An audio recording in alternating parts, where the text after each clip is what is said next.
Salam sejahtera dan salam satu Malaysia. Nama saya Anak-Anak Minik memegang nombor metrik di 202011092225.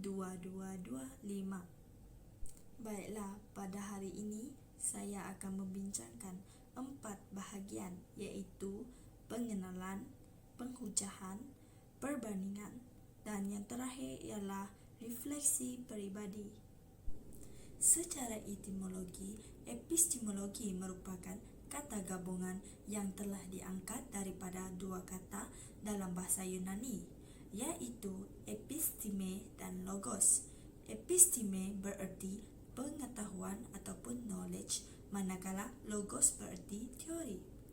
Dengan adanya kedua-dua perkataan tersebut, epistemologi diartikan sebagai salah satu teori of knowledge ataupun teori pengetahuan yang benar.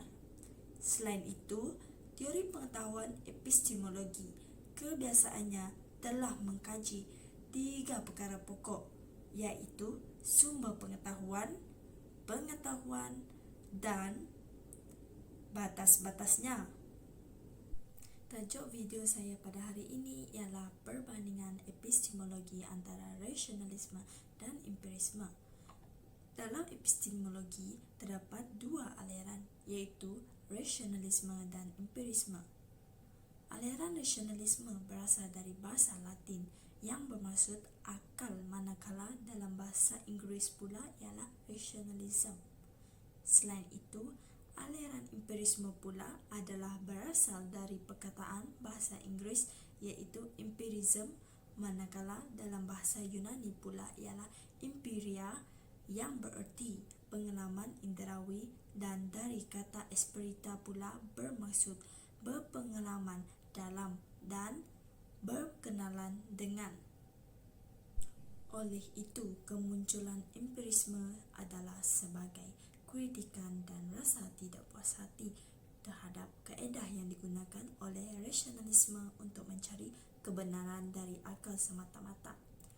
Justru itu, mengikut rasionalisme pula ialah pengalaman tersebut juga telah menjadikan ia mustahil bagi mengkaji kebenaran hukum, sebab dan kesan. Tuntasnya, aliran ini telah menganggap bahawa ilmu pengetahuan dapat diperolehi melalui pengalaman dengan cara pemerhatian atau penderiaan. Baiklah, perbandingan antara empirisme dan rasionalisme.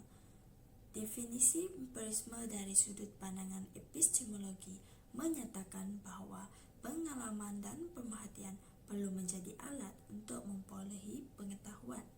Manakala definisi bagi rasionalisme pula dari sudut pandangan falsafah yang percaya bahawa pendapat dan tindakan harus berasaskan akal dan bukannya pada kepercayaan atau emosi agama.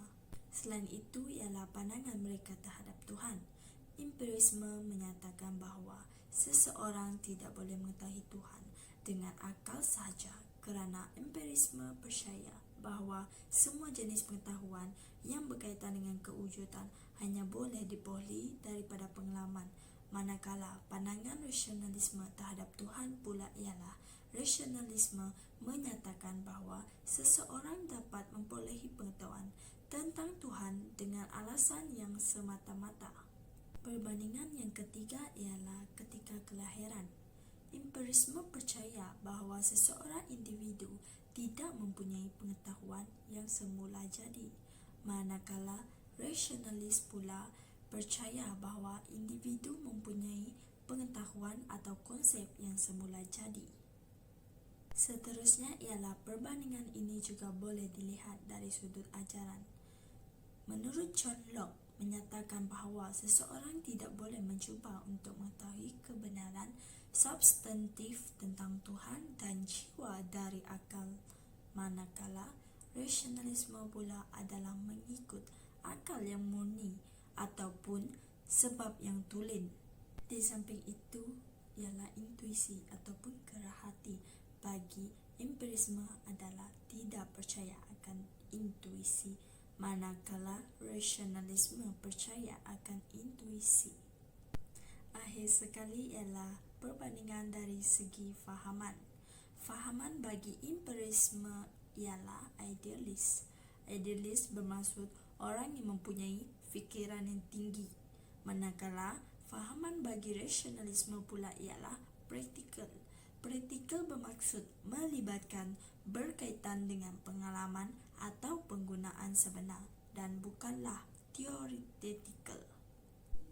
Refleksi peribadi yang saya perolehi dari kursus falsafah ilmu ialah banyak memberikan pengajaran serta impak positif dalam diri saya kerana banyak mempengaruhi bagaimana cara kita untuk berfikir terhadap sesuatu perkara tersebut.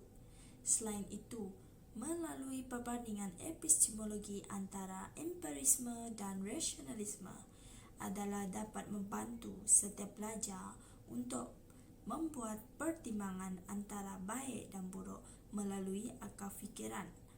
Oleh itu, ilmu yang diperolehi boleh digunakan untuk masa depan.